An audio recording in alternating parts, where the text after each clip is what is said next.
이삭이 살고 있던 땅에 큰 흉년이 들었습니다. 식량을 구하는 것도 힘든데 땅은 메말랐고 가축들이 먹을 목초지까지 없어진 것 같은 상황입니다. 이것은 이삭에게는 여러분 생존의 위기였습니다. 이삭은 이 기근이 임하니까 전혀 망설임 없이 하나님께서 허락하신 약속의 땅을 떠나서 가축과 가족을 데리고 물이 풍부한 이집트로 향해 나아갔습니다. 그러다가 블레셋 땅, 그랄 땅에 머물게 되었습니다. 여러분, 하나님은 이집트로 내려가라고 했던 이삭의 발걸음을 멈추어 세우시고 약속의 땅에 머물면이라고 하시면서 이렇게 말씀하십니다. 너가 나와 함께 하겠고 내게 복을 주겠다라는 거예요. 내 아버지 아브라함에게 약속한 모든 땅을 줄 것이다. 하늘의 별과 같이 많은 자손을 줄 것이고 모든 나라가 너희 자손들로 인해서 복을 받을 것이다 라고 했던 아브라함에게 주셨던 언약을 다시 확인시켜 주셨습니다.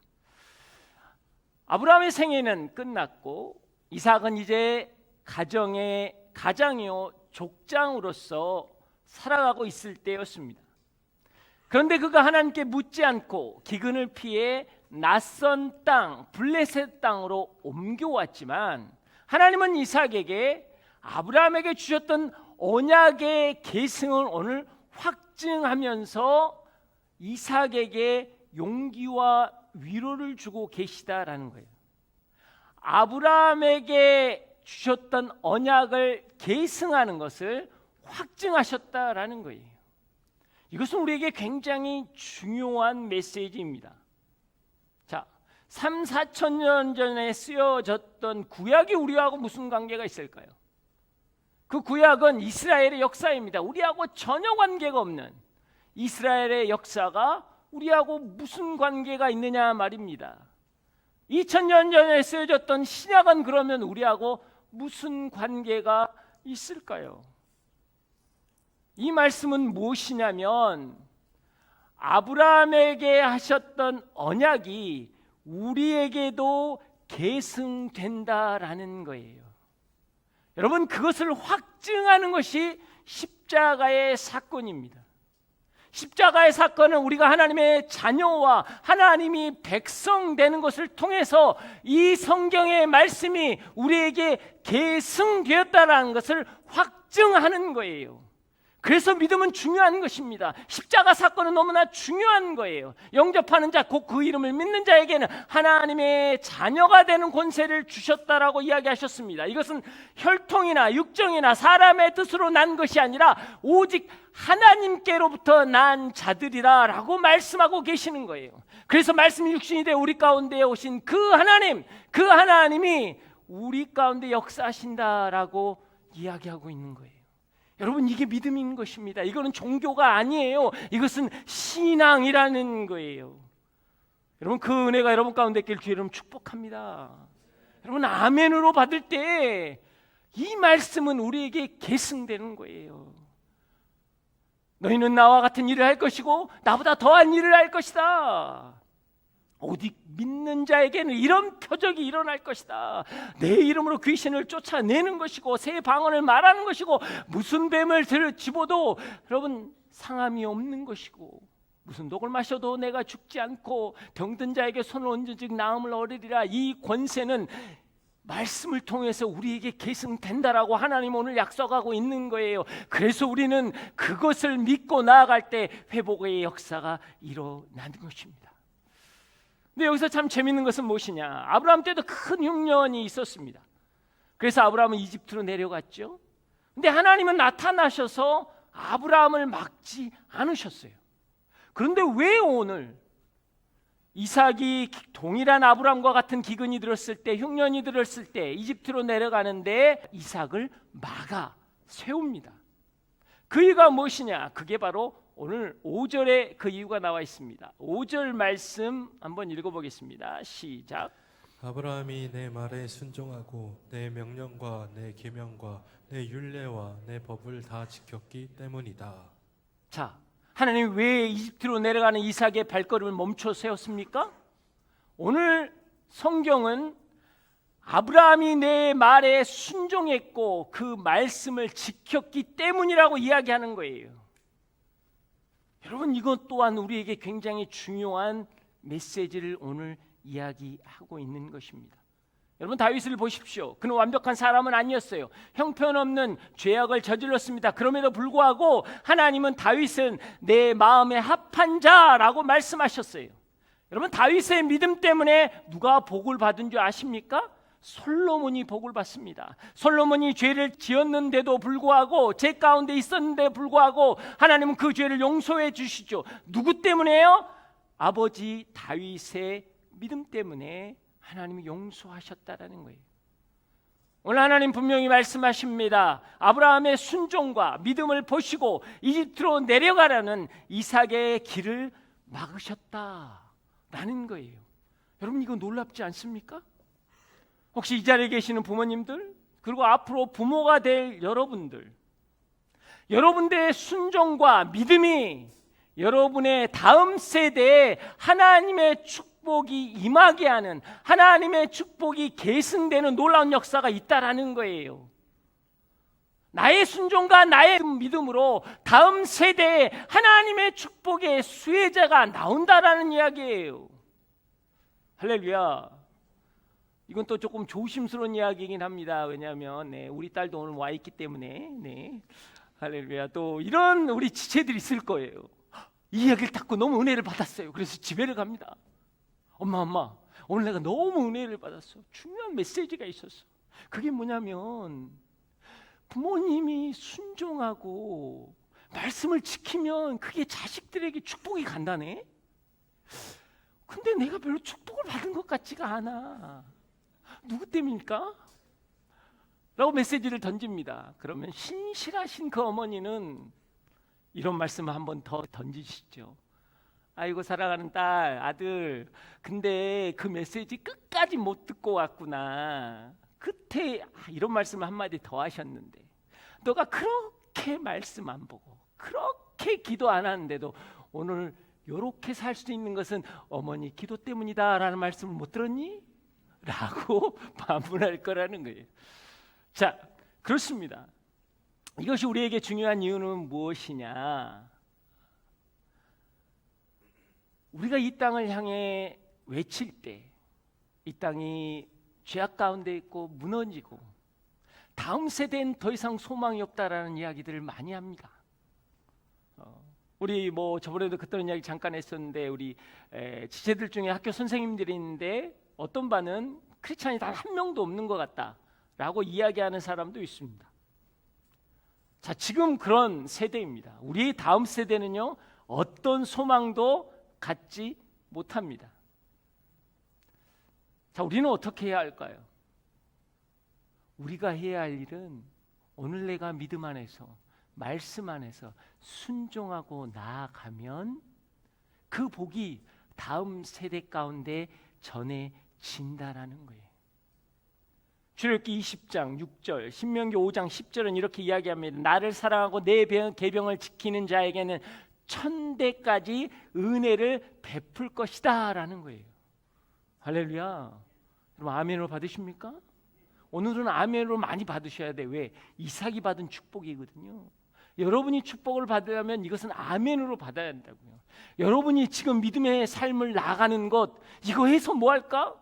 이렇게 견뎌서 뭐 할까? 이건요, 다음 세대를 회복하는 하나님의 놀라운 역사라는 거예요. 그것은 여러분의 상급입니다. 하나님 앞에서 받을 상급이라는 거예요. 제가 그냥 연약한 모습 가운데 그냥 기도만 하고 예배 가운데 있었는데 제가 무엇을 했습니까? 라고 할 때 너의 그 순종이, 너의 그 말씀을 지켰던 그런 애통함이 내가 다음 세대를 붙잡고 있는 하나님의 은혜의 끈이라는 거예요.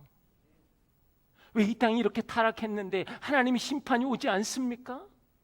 그것은 무엇입니까? 우리의 선대, 정말 평양대부운동을 통해서 그들의 삶의 자리에서 그들이 했던 그런 삶의 자리들이 오늘 우리에게 온 축복이었거든요. 그래서 하나님의 심판을 멈추고 하나님이 지금까지도 우리 가운데 역사하고 계신 이유가 바로 그것이라는 것입니다. 부모의 역할은요, 자녀가 공부를 잘하게 하고 좋은 대학을 가고 능력 있게 만드는 것도 중요하지만 하나님의 말씀을 붙잡고 순종한 삶을 살아낼 때 역사가 일어난다라는 거예요. 그 축복이 계승된다라는 것입니다. 다음 세대들이 하나님의 복을 받을 수 있는 길은 다음 세대들이 이집트로 내려가지 않고, 그리고 죄악 가운데 빠지지 않고 실패의 길을 막을 수 있는 방법은 우리가 오늘 하나님 말씀 가운데 순종하고 말씀을 지켜낼 때 하나님 막으실 거라는 거예요. 우리가 하는 게 아니라는 거예요. 여러분이 하는 게 아니라는 거예요. 그 믿음으로 살아내길 주의 이름으로 축복합니다. 자, 6절에서 11절 말씀입니다. 6절에서 11절 다 함께 읽겠습니다. 시작. 그래서 이삭은 그랄에 그대로 머물렀습니다. 그곳 사람들이 이삭에게 그의 아내에 대해 물었습니다. 이삭이 말했습니다. 그녀는 제 여동생입니다. 이삭은 리브가가 너무 아름다워서 그녀 때문에 이곳 사람들이 나를 죽일지도 모른다라고 생각해 리브가를 제 아내입니다라고 말하기를 두려워했습니다. 이삭이 그랄에서 오랫동안 지냈습니다. 어느 날 블레셋 왕 아비멜렉이 창밖을 내다보자 이삭이 자기 아내 리브가를 껴안고 있는 것을 보았습니다. 아비멜렉이 이삭을 불러 말했습니다. 이 사람이 내 아내가 분명한데 어째서 너는 그녀는 제 여동생입니다 라고 했느냐. 이삭이 대답했습니다. 그녀 때문에 제가 죽게 될까봐 그랬습니다. 아비멜렉이 말했습니다. 내가 어찌라고 우리에게 이렇게 말했느냐. 백성 가운데 누군가가 내 아내와 같이 누웠더라면 어떻게 할 뻔했느냐. 하마터면 너 때문에 우리가 죄를 지을 뻔했다. 아비멜렉이 모든 백성들에게 명령을 내렸습니다. 누구든 이 사람이나 그의 아내를 건드리는 사람은 반드시 죽을 것이다. 이삭은 하나님의 그 계승, 축복을 계승하겠다는 확증에도 불구하고 안타깝게도 약속의 땅으로 돌아가지 않습니다. 그가 발걸음을 멈춰섰지만 그랄 땅, 블레셋 땅에 머물게 됩니다. 그가 그랄 땅에 머물 때 리브가가 너무나 아름다웠기 때문에 아내의 아름다움 때문에 사람들이 나를 죽이고 아내를 빼앗아갈까 봐 그런 두려움 때문에 아내를 누이라고 속이는 그런 안타까운 일이 생깁니다. 자신의 안전을 도모하기 위해서 영적인 무너짐을 경험하게 되는 거죠. 그런데 이삭이 아내를 껴안고 있을 때 그 그랄 왕 아비멜렉이 그 모습을 보게 됩니다. 그리고 꾸짖지요. 왜 거짓말을 했느냐라는 거예요. 나의 백성들이 그 여인을 취해서 죄를 지을 뻔했다라고 하면서 책망하고 수치를 주게 됩니다. 그리고 아비멜렉의 입을 통해서 이삭과 리브가를 건드는 자는 반드시 죽을 것이다 라는 말을 듣게 되는 거예요. 하나님이 이 아비멜렉을 통해서 당신의 보호막을 쳐주십니다. 자, 그랄은 이삭에게 어떤 땅이었을까요? 하나님보다 더 커 보이는 땅이었습니다. 하나님의 약속의 땅보다 더 좋은 것이 있을 거라는 기대와 믿음을 보여주는 땅이었습니다.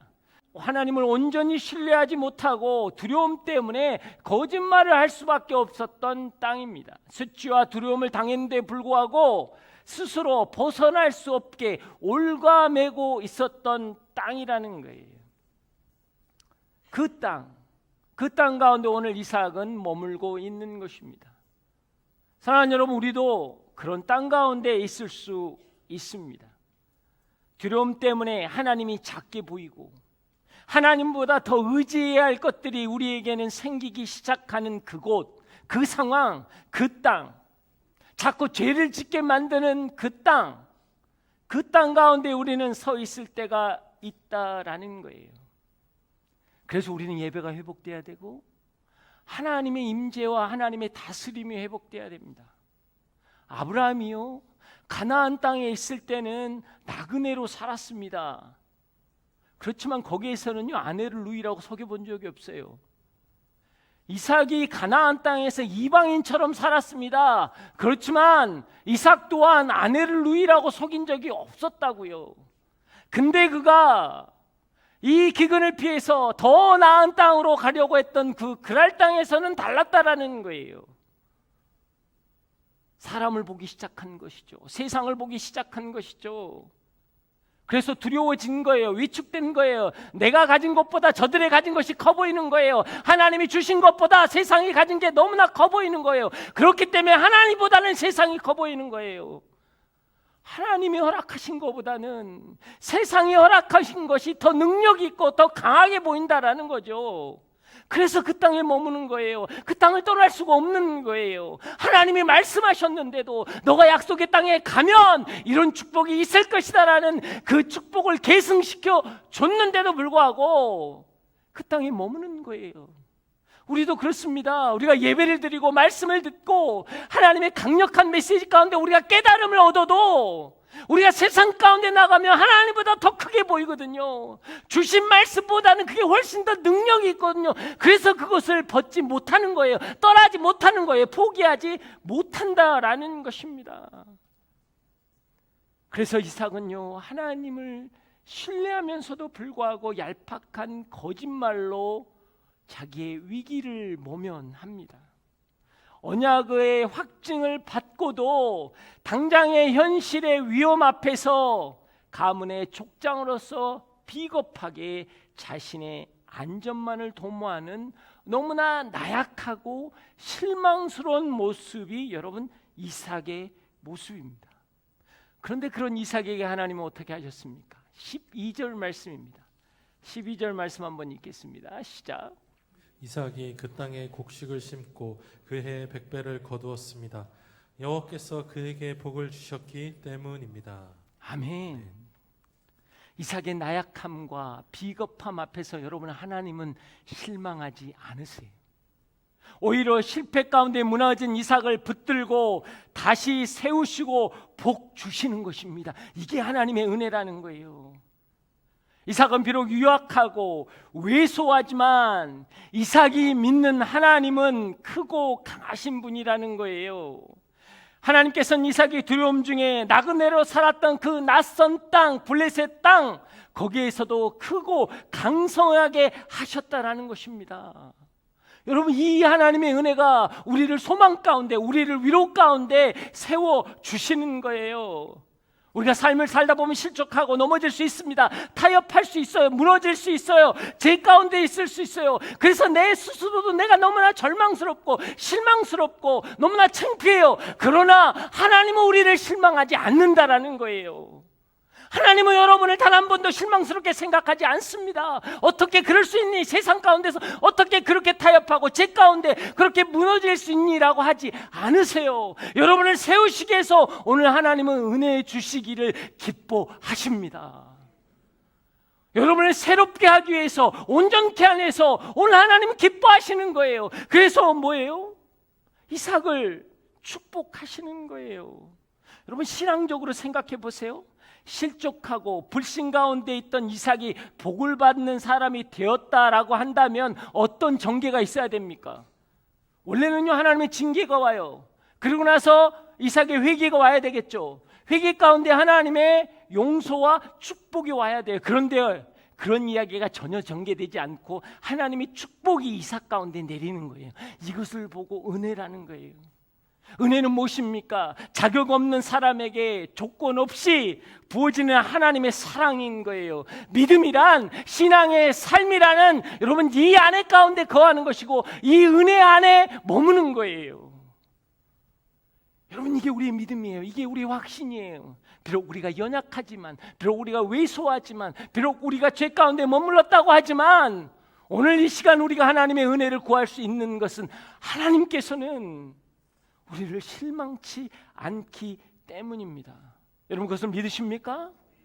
왜 이삭이 가나안 땅을 떠났습니까? 생존권까지 위협받던 흉년 때문이에요. 모든 사람이 농사를 지었지만 안 되는 흉년인데 그랄 땅에 씨를 뿌리고 농사를 지었는데 100배의 소실을 얻었다는 거죠. 하나님께서 복을 주셔서 블레셋 땅의 사람들이 시기할 만큼 큰 부자가 되었다라는 거예요. 할렐루야. 여기서 끝나면 기복신앙이에요. 여기서 끝나면 여러분 여기서 여러분 퀘스천을 던져야 돼요. 왜 하나님이 그 블레셋 땅에서 100배의 소출과 축복을 주셨냔 말이에요. 여기서 메시지를 못 받으면 하나님의 축복을 누릴 수가 없습니다. 만약에 여기서 끝나버리면요, 그랄 땅도 은혜의 땅이네? 언약의 땅에 돌아가지 않아도 100배의 축복을 얻는 것이고 큰 부자가 될 수 있는 것이다 라고 생각하는 잘못된 적용과 묵상을 하게 되면 여러분 우리는요, 우리 삶 가운데 합리화하게 됐어요. 여러분 합리적과 합리화는 차이가 있는 거예요.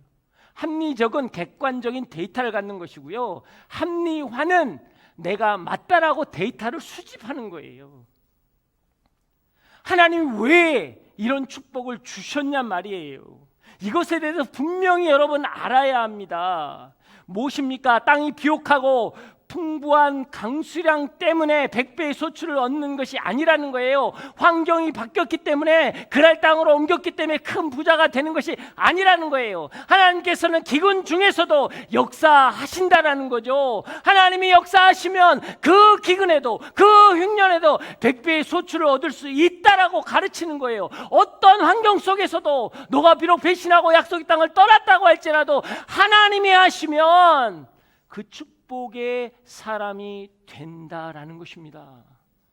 여러분 복은요, 환경적인 요소를 갖춰야 얻는 것이 아니라는 거예요. 복의 근원 대신 하나님의 신뢰가 있을 때 얻는 축복이라는 것입니다. 이 기근 중에 그랄 땅에 축복을 주신 목적은 단지 이삭이 조금 더 넉넉하고 부유하고 안락한 삶을 살도록 한 것이 아니라 흉년보다 더 크신 하나님, 그 은혜를 믿고 흉년 때문에 떠났던 약속의 땅으로 돌아가라는 거예요. 그 약속의 땅에서도 동일하게 역사하신다라는 거예요. 흉년 때문에 떠났잖아요. 살 수 없어서 떠났잖아요. 그렇지만 그 땅에서도 동일하게 이 역사가 있을 것이다 라고 말씀하시는 거예요. 믿음이 그런 거예요. 때로는 그렇습니다. 신앙생활 하다 보면요, 손해보는 것 같고 억울하고 바보 되는 것 같고 그래서 자꾸 떠나는 거거든요. 세상 사람처럼 사는 거거든요. 그렇잖아요.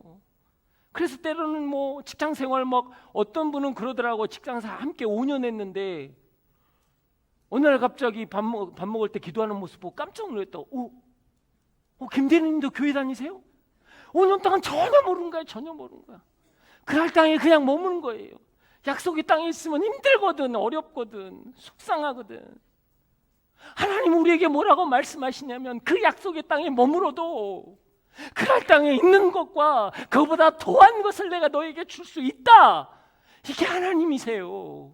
이게 신앙이라고요. 약속의 땅에 있으면 흉년이 들어서 못 사는 게 아니에요. 상황과 환경과 여건이 갖춰져야 복을 받는 게 아니라고요. 하나님을 신뢰하는 자, 하나님을 믿고 의지하는 자에게는 하나님의 복의 복을 더하여 주신다라는 게 하나님의 메시지라는 것입니다. 그래서 우리는 두려움을 벗어버리고 약속의 땅으로 돌아가야 하는 것, 믿음의 자리에 서야 한다라는 것입니다. 하나님의 축복은 기쁘게 받고 누리는 것도 있지만 그 축복 속에 감추어진 하나님의 목적과 인도하심을 알아야 한다라는 거예요. 뭐 때문에 오늘 이것을 주었는가? 뭐 때문에 내 직장 가운데 내가 서 있고 뭐 때문에 이 학업 가운데 있는가라는 걸 알아야 한다라는 거예요. 하나님의 메시지를 안다면 우리의 삶은 달라진다라는 것입니다. 그래서 그리스도인의 삶은요, 사건 중심이 아니라 스토리 중심이에요. 오늘의 이 사건 하나로 끝나는 게 아니라는 거예요. 여러분이 이 상황 가운데 있어서 나는 끝났다, 힘들다, 어렵다, 죽어버릴 것 같다, 여러분 그걸로 끝나지 않는다라는 거예요. 요셉을 보십시오. 요셉의 인생은 총리로 끝나지 않고요, 언약의 백성으로 끝납니다. 이것을 아셔야 돼요. 우리는 요셉의 스토리를 너무나 좋게 해피엔딩으로 끝났다라고 여러분 매듭을 지어요. 그렇기 때문에 우리는 메시지를 받지 못하고 상황과 사건 가운데 있는 거예요. 요셉을 하나님이 세우신 하나님, 그 하나님을 내가 믿습니다. 아니요, 그렇잖아요. 요셉은 그렇게 끝나지 않습니다. 창세기 50장 마지막 끝장 끝절 26절에 보면 요셉의 죽음에 대해서 나오면서 애굽에서 입관했다로 끝나는 거예요. 요셉의 인생이 거기서 끝나지 않아요. 언제 끝납니까? 여호수아서에서 여호수아 24장 끝장에 거의 마지막 절에 가서 정복 전쟁이 다 끝나고 가나안 땅에 장사되었더라로 끝난단 말이에요. 요셉이 그냥 총리가 되고 행복하게 살다가 죽었더라로 끝나지 않아요. 이게 사건으로 따지면 그게 좋은 거예요. 그러나 믿음의 여정은 그걸로 끝나지 않는다라는 거예요. 성경은 예수 그리스도와 십자가가 부활이라는 복음서로 끝나지 않습니다. 요한계시록 마지막 장에 뭐라고 이야기하고 있습니까? 마지막 장에 아멘 예수여 오시옵소서, 아멘 주 예수여 오시옵소서, 재림하실 예수 그리스도를 기다림으로 끝난다라는 거예요. 우리의 인생도 마찬가지예요. 구원받은 걸로 끝나지 않아요. 여러분, 우리의 인생은 하나님 앞에 설자, 그 설 때, 그때 비로소 인생이 끝난다라는 것입니다.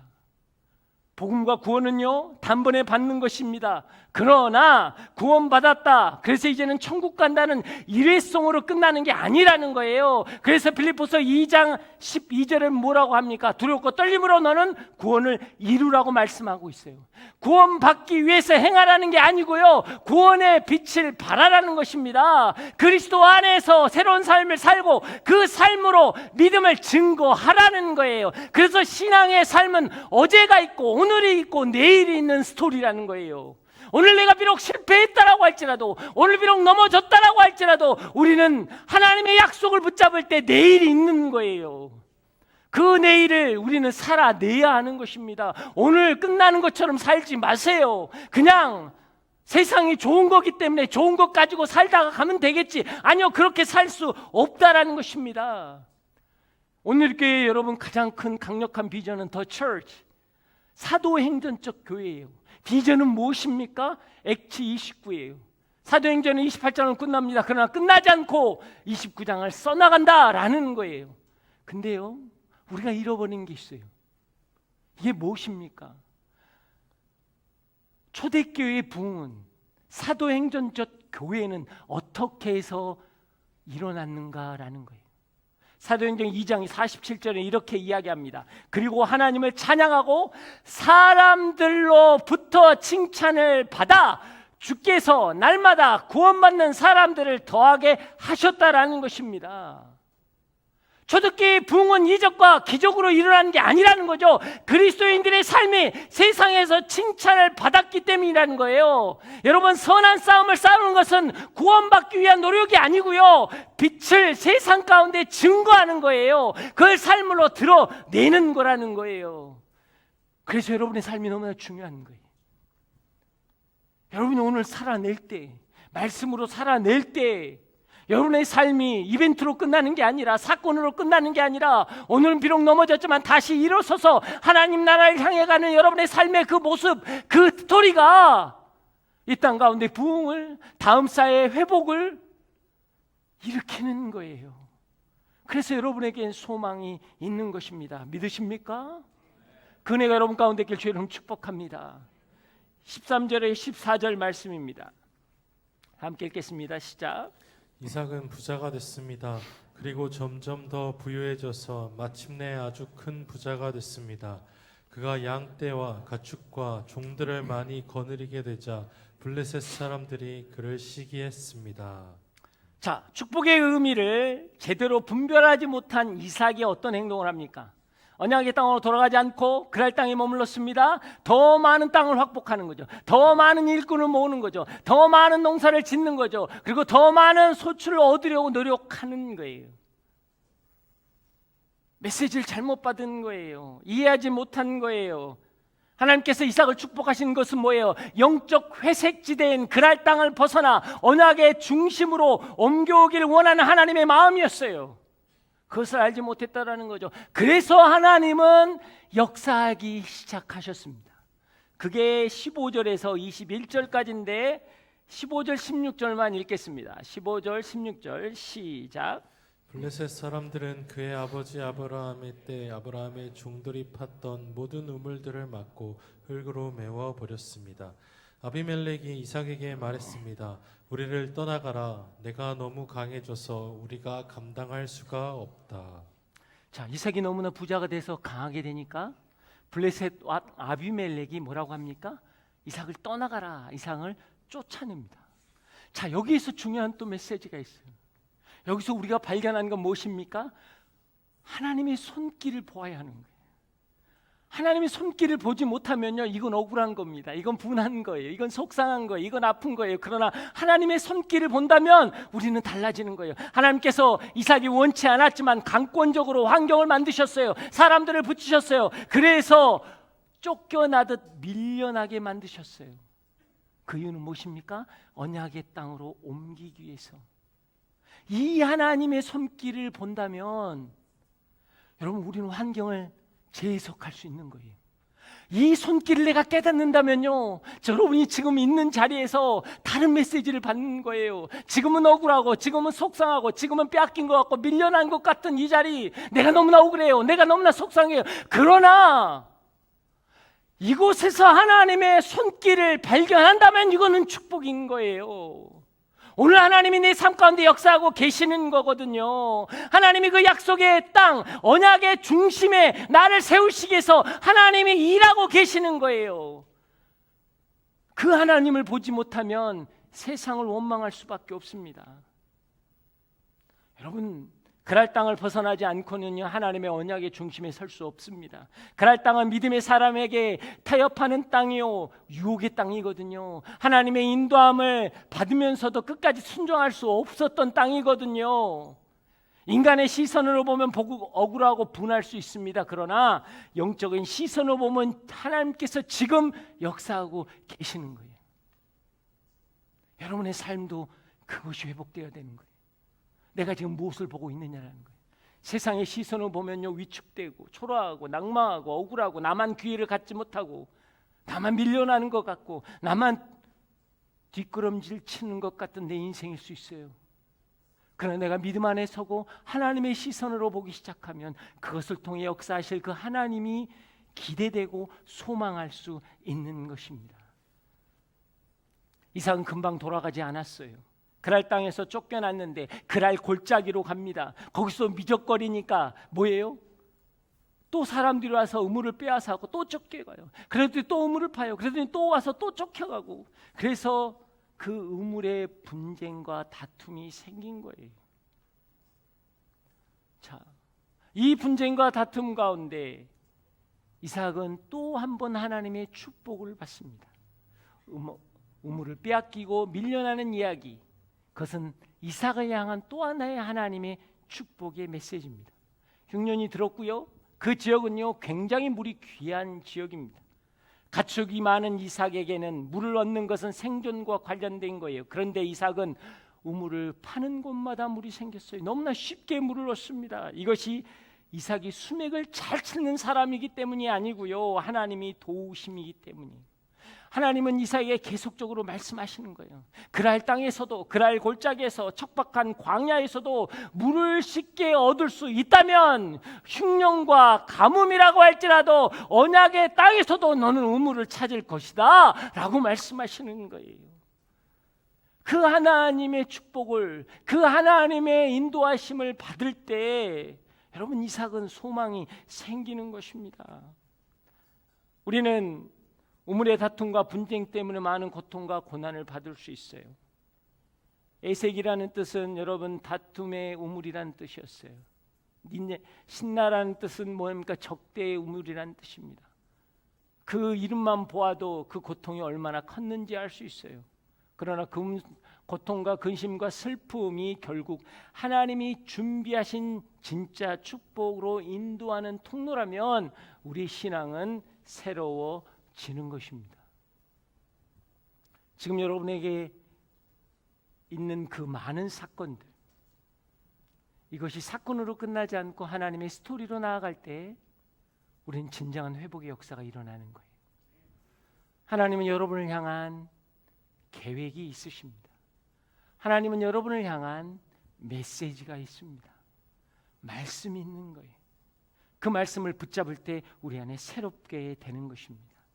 22절에 23절 말씀 한번 읽겠습니다. 시작. 이곳은 그곳에서 팠습니다. 이번에는 아무도 싸움을 걸어오지 않았습니다. 그래서 이삭이 이제 여호와께서 우리 자리를 넓게 하셨으니 우리가 이 땅에서 번성할 것이다 하며 그 우물의 이름을 르호봇이라고 했습니다. 거기에서 이삭이 브엘세바로 올라갔습니다. 그러고 난 다음에 더 이상 이제는 다툼이 없어졌고 우물을 파고 거기서 번성케 되었습니다. 그렇지만 거기에 머물지 않는 거죠. 이제는요 브엘세바로 올라가는 것입니다. 여러분, 브엘세바는 어느 곳입니까? 이삭에 있어서 브엘세바는 어떤 곳이에요? 아브라함이 하나님의 말씀을 순종해서 아들 이삭을 데리고 모리아 산에 올라가서 아들을 친히 죽이려고 했었습니다. 근데 하나님이 순양을 예비하셨고 그래서 하나님께서 여호와 이레에 준비하셨다. 자식을 바쳐야 되는 고통과 아픔의 삶이었던 모리아 산이 여호와의 산이 되었던 것을 경험하고 난 다음에 움직인 곳이 바로 브엘세바입니다. 아버지와 아들의 믿음의 정점에서 하나님을 만나고 경험했던 그 순간의 뜨거운 마음을 가지고 가족들을 데리고 움직였던 첫 장소가 어디였냐면 브엘세바였다라는 거예요. 여러분, 브엘세바로 올라갔다라는 것은 무엇을 이야기하는 겁니까? 예배가 회복된다라는 거예요. 이게 하나님의 또 다른 축복인 거예요. 하나님이 우리를 인도하시는 것, 왜 우리를 첫사랑을 회복하라고 하십니까? 우리가 낭망하고 좌절하고 쓰러질 때, 우리가 죄 가운데 있을 때 어떤 회복의 역사도 일어나지 않을 것 같은 끝나버린 내 인생일 때 하나님 뭐예요? 첫사랑을 회복하라, 십자가로 가라라고 이야기하는 이유가 무엇입니까? 너의 죄가 주홍빛 같아도 흰눈 같지 않은 하나님의 은혜가 너에게 있다라는 거거든요. 이것은 예배의 회복이에요. 우리의 기도의 회복이고 찬양의 회복을 이야기하는 것입니다. 지금 이삭은요 그 길에 가고 그 길에 머무는 거예요. 오늘 이삭은 무너졌던 예배를 회복하는 것입니다. 이삭이요, 왜 예배가 무너졌는 줄 아세요? 그랄 땅에 있으면서 여러분, 샘을 팔 때마다 물이 나올 때요 한 번도 단을 쌓고 예배를 했다는 적이 없습니다. 그 샘을 팠는데 블레 사람들이 와서 메꿔버리고 아니 뺏어버리고 할 때마다 하나님께 부르짖었다는 이야기가 한 번도 없어요. 근데 오늘 이 브엘세바에 와서 그가 예배하기 시작하는 거거든요. 거기는 어떤 땅인지 아는 거예요. 여호와 이레, 하나님이 준비하신 걸 경험한 그 감격을 가지고 머물렀던 땅이거든요. 하나님을 경험하고 만나고 체험하고 역사함을 내 가슴에 품고 있던 것을 가지고 머물렀던 땅이라고요. 우리가 회복되기 위해서는 십자가로 돌아가는 이유가 거기에 있어요. 그 앞에 서면 우리의 죄가, 우리의 연약함이, 우리의 아픔이 온전히 회복되는 그 감격이 있는 거거든요. 어떤 영혼도, 어떤 상황도, 어떤 형편도 하나님이 피 보혈로 덮으시고 우리를 온전케 하셨다는 그 십자가, 그곳 가운데 가면 예배가 회복되는 거예요. 여러분의 브엘세바가 회복되길 주의 이름으로 축복합니다. 이삭의 축복은 첫사랑을 회복하듯 하나님이 그를 다시 믿음의 땅으로 옮겨오셨다는 거예요.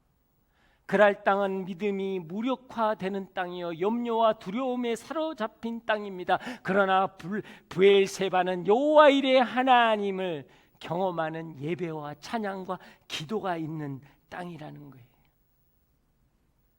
여러분, 그것을 우리가 기억한다면 우리는 새로워질 것입니다. 이삭은 몰랐을 거예요.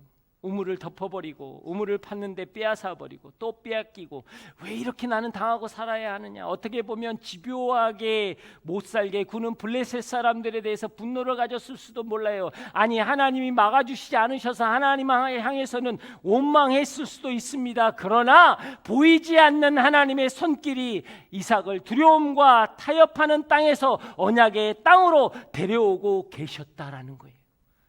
지금 여러분의 삶이 그럴 것입니다. 지금 하나님께 여러분이 원망할 수 있어요. 나는 왜 인생이 이러냐고, 내 삶은 왜 이러냐고. 아니, 세상에 향해서 분노가 일어날 수 있어요. 억울하고 속상할 수 있어요. 어떻게 이럴 수 있냐고. 그러나 하나님의 손길이 여러분을 인도하고 계십니다. 여러분을 회복의 길로 붙들어가고 계신다라는 거예요. 우리는 100배의 소출을 얻고 부자가 되는 것, 이것을 축복이라고 말할 수 있습니다. 파는 우물마다 물이 터져 나오는 것, 이것을 하나님의 은혜라고 말할 수 있어요. 그러나 진짜 축복은 타협한 땅에서 벗어나 언약의 땅으로 돌아가는 것입니다. 믿음이 무너진 자리를 뛰쳐나와서 믿음으로 살아가는 땅으로 돌아가는 거예요. 그 은혜가 여러분 가운데 있길 주의 이름으로 축복합니다. 24절 한 절 읽겠습니다. 24절 시작. 그날 밤 여호와께서 이삭에게 나타나 말씀하셨습니다. 나는 내 아버지 아브라함의 하나님이다. 내가 너와 함께 있으니 두려워하지 마라. 내가 내 종 아브라함을 위해 내게 복을 주고 내 자손이 번성하게 하겠다. 브엘세바로 오자마자 그날 밤에 하나님이 이삭에게 찾아오십니다. 그리고 말씀하신 게 뭐예요? 두려워하지 말라. 언제나 하나님은 우리의 마음의 중심을 정확히 보시는 분이에요. 왜 이삭이 약속의 땅을 떠났습니까? 두려움 때문이에요. 흉년 때문에 다 잃어버릴 것 같은 두려움 때문입니다. 블레셋 사람들이 자기를 죽일 것 같은 두려움 때문이었어요. 그런데 하나님은 오늘 이 시간 그냥 두려워하지 말라라고 말씀하지 않으세요. 두려움을 해결할 수 있는 능력이 어디서 오는지 오늘 이삭에게 이야기합니다.